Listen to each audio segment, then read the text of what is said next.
mis queridas señoras y mis queridos señores, para todos los que siguen el taller de ángeles que estamos brindando, seguro que hoy van a estar muy contentas y muy contentos, porque, bueno, habíamos dejado por unos días porque el padre se nos había enfermado, pero ya está bien, gracias a Dios, y le voy a dar la más cordial bienvenida al padre Dixon. Gracias por acompañarnos, padre. Muchas gracias, doña Ivonne, una vez y aquí estamos, al Me pie le del dio una cañón. gripe muy fuerte, pero ya gracias a Dios recuperado. No hay nada que Dios no pueda resolver. Ven, qué bueno. ¿Ah? Amén. Y bueno, con el Padre estamos hablando de ángeles, Él nos ha estado educando sobre las jerarquías, hemos aprendido, yo pienso que bastante, y seguro que usted tiene el papel y la libreta que el Padre nos aconseja, ¿verdad? Para que Así no se es. nos haga después enredado el tema. Hoy vamos a hablar de algo que para mí es nuevo, así que yo voy a aprender igual que usted con lo que el Padre hoy nos va a brindar, que es de los esenios, que juegan un papel importantísimo en esto de los ángeles.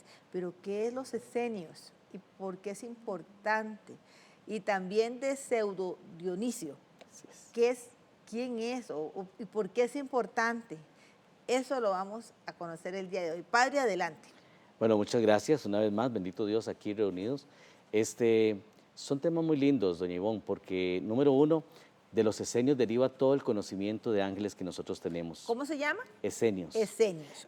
A pesar de que el nombre no lo dice como tal, porque la palabra esenio significa sanador, viene de un griego que es asa, que significa sanador.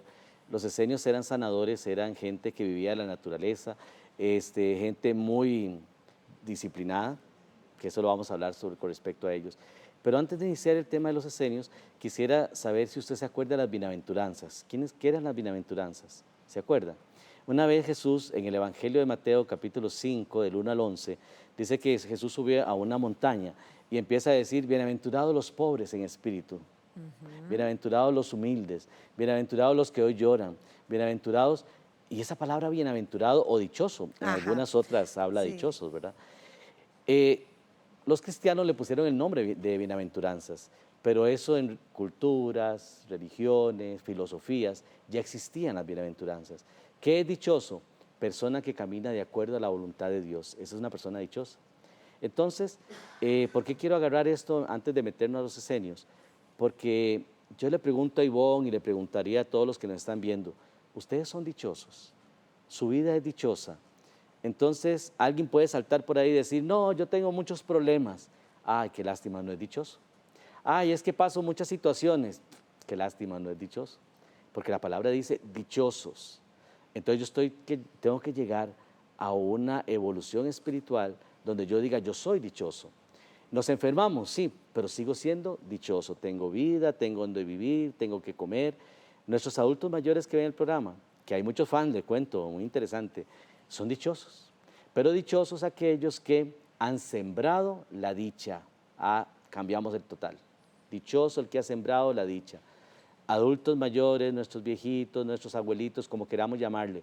Qué lindo es cuando nuestros nietos, nuestros hijos están encima de nosotros para que estemos bien. ¿Qué significa eso? Que somos dichosos. Qué dichosa usted, qué linda que está. Ay, es dichosa. Alguna dicha tiene, alguna gracia ha alcanzado. Entonces, dichosos, personas que han alcanzado la dicha delante de Dios.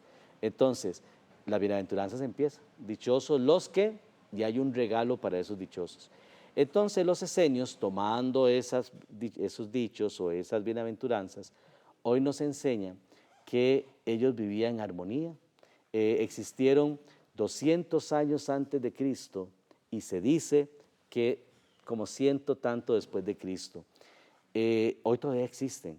Lo que pasa es que de acuerdo a la historia, se dice que en el tiempo de Jesús, los esenios siguieron viviendo, vivían en montañas, lugares alejados, no vivían en sociedades, vivían entre ellos, eran muy elitistas y tenían ese defectillo, ¿verdad? Se formaban mucho, oraban al alba, se levantaban siempre, oraban a las 3 de la mañana, hora de los ángeles, pasaban en comunión con los ángeles, digamos como una comunicación plena con Dios y los ángeles. Su mundo era netamente espiritual, vestían de blanco, no comían carne, no saben lo que se perdían, no tomaban bebidas fermentadas, vivían solo de oración, sembraban lo que comían y eran sanadores o curadores, lo que hoy llamaríamos nosotros homeópatas, personas que trabajan de la naturaleza. Con la naturaleza. Con la naturaleza. Me da la impresión que eran dichosos entonces. Entonces, ahí ve que Porque se estamos siente, aprendiendo. por lo que usted nos cuenta, con mucha armonía, con sus defectos, porque eran seres humanos y nadie es perfecto, Nadie, pero dichosos. dichosos. Pero veo, Ivonne, cómo vamos aprendiendo. Vamos aprendiendo. Ahora, una cosa muy linda que quiero rescatar, por eso el tema, es quiénes se formaban con ellos. Porque hablamos de un grupo. ¿Quiénes formaban ese grupo? Se dice en la historia que en ese grupo existió Moisés, Buda, que existió algunos profetas como Elías, por ejemplo. Luego lo conoce Juan el Bautista, porque recordemos dónde era Juan el Bautista, venía del desierto. ¿Cómo vestía? Con piel de camello. ¿Qué comía? Miel silvestre, saltamontes. Vivía de acuerdo a los esenios, vestían de blanco. Y el maestro de maestros también fue esenio. ¿Cómo se llama? Jesús. Jesús se formó con los esenios. Se dice la historia, y quiero rescatar eso de se dice, ¿verdad? Porque no nos consta. Vea usted que en los evangelios nos consta, que cuando usted va a misa, leen el evangelio y dicen, lectura del Santo Evangelio, Según, porque no nos consta. Según, puede ser que lo haya escrito, alguien lo escribió, alguien lo puso ahí, etc. Ese según es muy importante. Entonces, según la historia, nos dice que Jesús se formó con los esenios. Entonces, la regla de los judíos del tiempo de Jesús era que el joven de 12 años, cuando lo encontraron en el templo, de acuerdo al Evangelio de Lucas, Jesús se pierde hasta los 30. No, no se pierde. Él, como buen judío, tenía que actuar como joven, como adolescente, como preadolescente, como sea. Tenía que formarse en una escuela que se llamaba la Escuela de Gamaliel, que es donde todos los judíos se formaban para llevar filosofía. Luego de los 20 años, Jesús se va a vivir con los esenios, a compartir con ellos. ¿Y cómo vestía Jesús? De blanco. ¿Dónde oraba? Se separaba y se iba a las montañas. ¿Qué comía? Bueno, en la Pascua, como todo, aquellas hierbas amargas, comía pescado, vivía en comunidad, porque sus discípulos eran una comunidad, vivía como los esenios.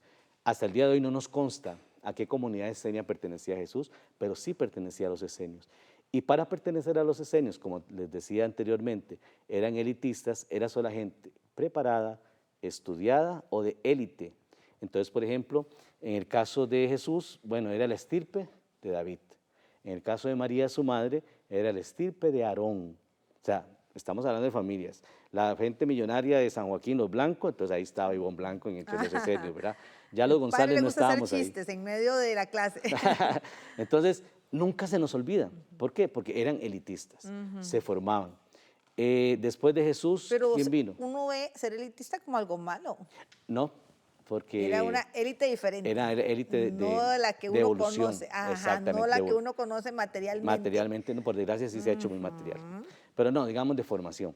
Hoy por hoy tenemos entonces que saber, para concluir esta primera parte, que entonces entre los esenios estaban solo la gente preparada, pero que quería seguir preparándose. Entonces no vamos a ver ni sumo sacerdote, ni escriba, ni fariseo, ni nada. Después de Jesús venían un Lucas que fue doctor, que es el que escribe el Evangelio, según escribe el Evangelio y escribe Hechos de los Apóstoles. Viene un Pablo, que era un hombre preparado, el de Tarso, ¿verdad? Que un hombre con una brillantez grandísima tenía que ser parte de estos esenios.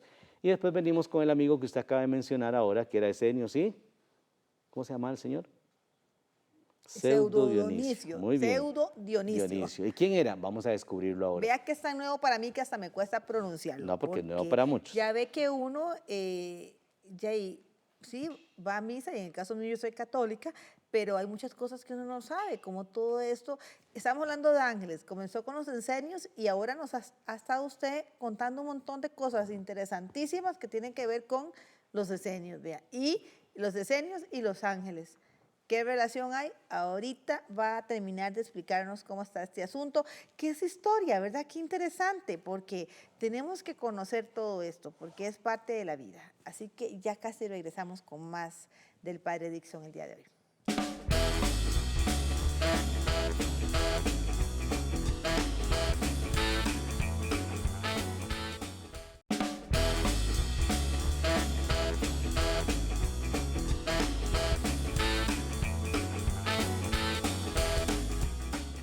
Hoy estamos conversando con el Padre Dixon porque con él hemos estado hablando en varios programas sobre el tema de los ángeles. Él me decía, Ivonne, es importante, si uno quiere conocer a profundidad el tema de los ángeles, conocer sobre los esenios y sobre Pseudo Dionisio. Padre, adelante, porque estábamos con el asunto de los esenios para pasar a Pseudo Dionisio. Entonces habíamos terminado en que quienes se formaban con ellos, gente preparada. Ahora entra en juego Pseudo Dionisio. Dice que los esenios son muy celosos de su pensamiento, de su entrega a Dios, de su vida espiritual. Era una fraternidad, llamémosla así, ¿está bien? Entonces, celosos, ¿por qué? Porque eran conocedores de muchas cosas que no revelaban a otras personas, por eso se guardaba mucho entre ellos. Entre ese grupo cae Pseudo Dionisio. Pero ahora la pregunta del año es, de acuerdo a la historia, ¿quién era Pseudo Dionisio? Porque hasta este momento han salido 4 Dionisios, 2 bíblicos y 2 históricos. Un Dionisio que fue convertido por Pablo en Atenas, fue bautizado por él. Resulta que tiene unos escritos que aparecieron en el siglo VI y ya los esenios existían. Entonces, muy lindo todo lo que se dice, pero descartado. Hubo otro Dionisio que llegó a París, pero fue muerto en el año 270, una cosa así, porque lo trataron de hereje, porque empezó a llevar conocimientos que no existían. Tampoco porque fue ya en París y ya los esenios estaban por otro lugar. Luego aparece un Dionisio que supuestamente era un seguidor de los cristianos, pero directamente quién era Pseudo Dionisio como tal no hay un antecedente histórico. Lo que sí se sabe es que se le puso el nombre completo Pseudo Dionisio y de ahí salió la palabra seudónimo, porque firmaba sin un nombre, simplemente un seudónimo, o sea, escribía, daba y entregaba. Se dice de Pseudo Dionisio entonces, el grande, el más importante, que al formarse con los esenios, él toma la información de los nombres de los ángeles, de las jerarquías, de cómo invocarlos, de cómo estar con Porque ellos. los esenios creían en los ángeles y Al tenían 1000%. comunicación Con ellos. espiritual. Espiritual. Y entonces los que estaban con ellos tenían la misma formación, Aprendían, se aprendían de ello. educaban. Pseudo Dionisio se trae esa información, él la practica y se la entrega al que conocemos dentro de la Iglesia Católica Romana como Santo Tomás de Aquino, quien lleva el conocimiento de los ángeles a la Iglesia. Entonces hoy decimos que Santo Tomás de Aquino es el santo angélico. No, fue Dionisio quien lo lleva a la Iglesia y él lo presenta.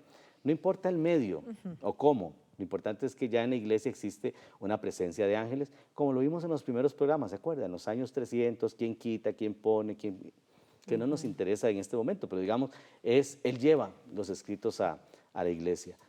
Un santo llamado San Bienaventura que dice que él dice de Pseudo Dionisio que es el místico de todos los místicos, porque llevó la espiritualidad angélica a la iglesia. Entonces hoy podemos decir que quien sea Pseudo Dionisio tenemos que agradecerle que gracias a él conocemos hoy esta teoría o esta filosofía o no sé cómo queramos llamarle, de lo que es el mundo espiritual por medio de los ángeles. Ahora, ¿qué importancia tiene Pseudo Dionisio? Toda, porque si no se hubiera tomado esa formación, entonces no conoceríamos lo que hoy sabemos de ángeles. La pregunta que nos podemos tirar del millón, ¿será verdad todo lo que nos dice? Bueno, lo comparamos con la palabra. Y San Pablo, cuando habla a los colosenses, nos da la misma lista o nos da la misma estructura que Pseudo Dionisio a la iglesia. Pero como vimos en el bloque pasado, San Pablo también se formó con los esenios. Quiere decir que tenemos a 2 esenios hablándonos a nosotros de un mismo tema. Y hoy, aunque usted, Ivonne Blanco y Dixon González, no seamos esenios, pero seguimos una misma formación, que es cómo se llaman los ángeles, qué trabajo tienen, para qué nos sirven, para qué Dios los ha permitido, por qué seres espirituales y por qué nos insiste tanto en buscar el mundo espiritual, porque ese es el objetivo de Pseudo Dionisio, como ha sido el objetivo de los esenios. Ahora, Pseudo Dionisio, sea santo, sea escritor o no sea escritor, creo que le agradecemos que todo este conocimiento que hoy tenemos como ángeles espirituales sin religión, más que cultura y filosofía, lo conocemos hasta el día de hoy. Los esenios, usted mencionó en la primera parte del programa que vivieron aproximadamente 150 años después de Cristo. Después de Cristo, sí. O sea que desapareció ese grupo. Qué linda pregunta. ¿Ves? Que es que así me gusta la chiquita que va aprendiendo. Luego de ese grupo de los esenios, la iglesia, cuando ya se fundamenta como iglesia, los toma como conservadores de los tesoros de la iglesia. Y entonces nacieron unos que se llamaban templarios. Entonces, ya que ellos dejaron de ser esenios, guardados en un lugar, en un lugar específico de contemplación, y empezaron a servir a la iglesia. Después de que conocimos los templarios, según la historia, la iglesia se dio cuenta que tenían mucho conocimiento de tesoros de la iglesia y todo. ¿Y qué dice la historia? Los mandaron a matar. Entonces, ¿qué hicieron los templarios? Inteligentes, se fueron dispersando por diferentes lugares. Entonces, hasta el día de hoy, también se dice que lo más conocido o lo más parecido a los esenios son los que viven en el Tíbet, que son aquellos monjes budistas que viven en oración, que tampoco comen carne, que tampoco bebidas fermentadas y que viven en una relación espiritual, ellos y Dios, Dios y ellos. Entonces, no se ha muerto su esencia. Tal vez las comunidades podrían ser que se hayan desaparecido, podría ser que parte de su filosofía ya no exista, pero hoy los mejores representantes de los esenios serían los tibetanos. Vean ustedes esa comunión con Dios y esa comunicación con los ángeles. Me tengo que ir ahora a un corte comercial, pero padre, regresemos en un momento, ahora después del corte, para que usted nos pueda educar respecto a este tema de los ángeles, porque es importante que tengamos esa comunión, esa parte espiritual fortalecida, esa comunicación con lo espiritual para poder estar bien, ¿verdad? Bueno, una herencia que nos dejaron. Y yo le preguntaba, creo que en el corte comercial, y eso no lo hemos hablado ahora, de quiénes creen en los ángeles. Yo le decía, solo los católicos, solo los... Y entonces usted me decía, no, Ivonne. Y me hizo una exposición de la diversidad de grupos que creen en los ángeles. Y eso se lo voy a pedir ahora para que los televidentes también lo puedan tener presente y aprendamos al respecto, ¿verdad? Que no es solamente un asunto de un grupo en particular. Ya casi regresamos con los datos.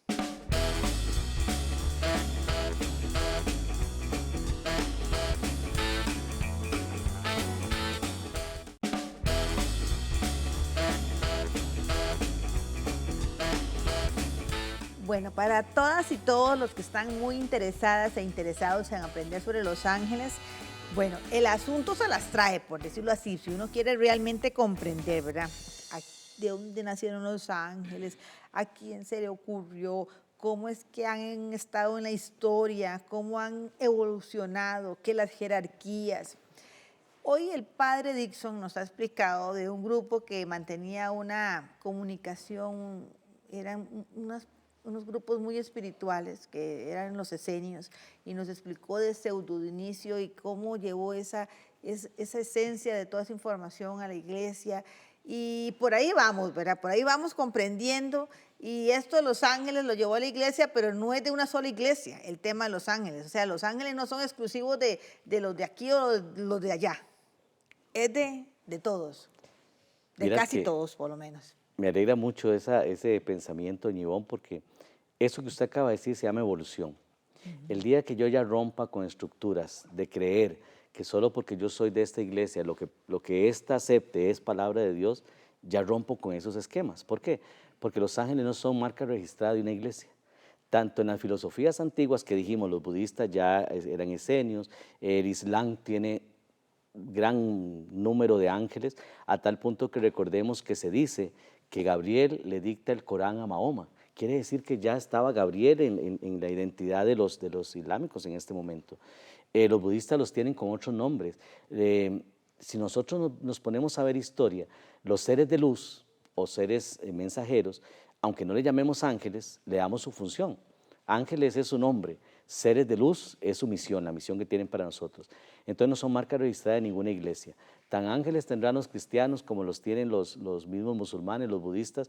Y usted decía algo muy lindo ahora. Bueno, ¿y qué pasa con los testigos de Jehová y qué pasa con los mormones? También creen en ángeles. Es más, para los mormones un ángel va a ser el que va a tocar la trompeta para el juicio final, como lo dice Apocalipsis, que es bíblico, que es cristiano, porque la Biblia tampoco es marca registrada de una iglesia. Ha sido muy manipulada por la iglesia, pero no es marca registrada de una iglesia. Entonces, vamos de nuevo a los esenios. Por eso le decía, yo quiero que probemos esenios igual esencia, lo más importante de esa espiritualidad. Aparte de toda su vida y esa comunión que tenían con los ángeles, ellos no eran religiosos, ellos eran espirituales, porque veían en la religiosidad la forma de separar, de dividir, de transformar pensamientos. Entonces veámoslo en nuestra vida normal. El que es católico, que siga siendo católico, pero sí le pedimos a Dios que sea un buen católico. Que yo vea a un católico y mañana yo quiera convertirme al catolicismo por el testimonio de ese católico. Pero vemos también hermanos protestantes, que llamamos así, ¿verdad? Los hijos de la Reforma, que son los de Martín Lutero. Vemos a todos los calvinistas como filosofía, vemos hoy a muchas religiones que salen, ¿verdad? Pero nosotros vamos a ver en las religiones no ni su líder, ni vamos a ver su filosofía, vamos a ver su testimonio. O sea, que a mí mi testimonio arrastre. Entonces usted dice, mira, fulanita, qué buena que es, ¿y qué religión es? X.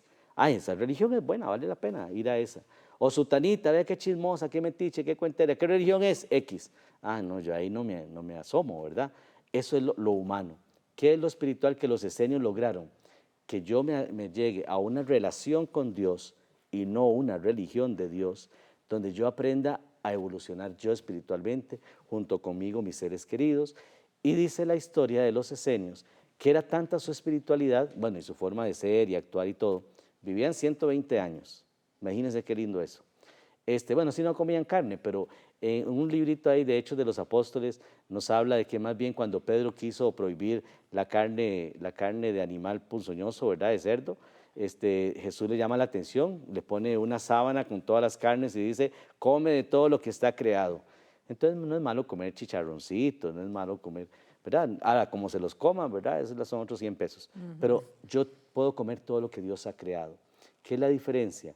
Que yo no puedo manipular la religión, ni puedo manipular el pensamiento espiritual dándoselo a una iglesia, porque la filosofía es general. Entonces, ¿qué tenemos que buscar los cristianos o los que creemos en un Dios Padre?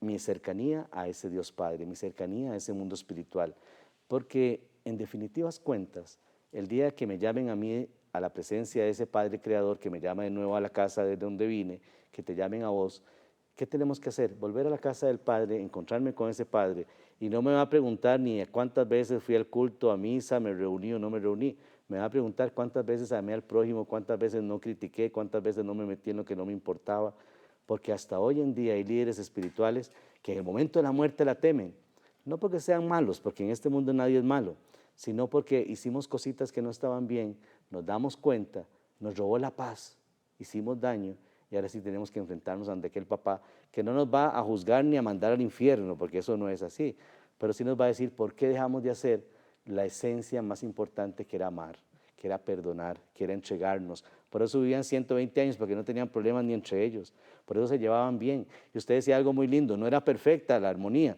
nunca ha sido, pero por lo menos se ha llevado un proceso de podernos acercarnos a ese mundo espiritual.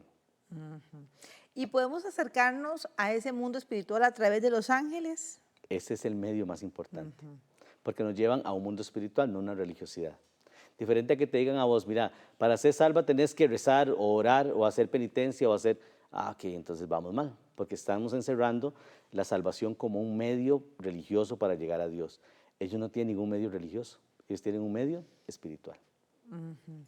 Bueno, nos dejaron entonces a los ángeles. Nos dejaron a los Conocemos que existen los ángeles, pero ¿cómo estar realmente en comunión, en comunicación con los ángeles? Eso es toda una tarea que vamos a seguir aprendiendo, Y padre. les dejo tarea entonces para la Por próxima favor. lección.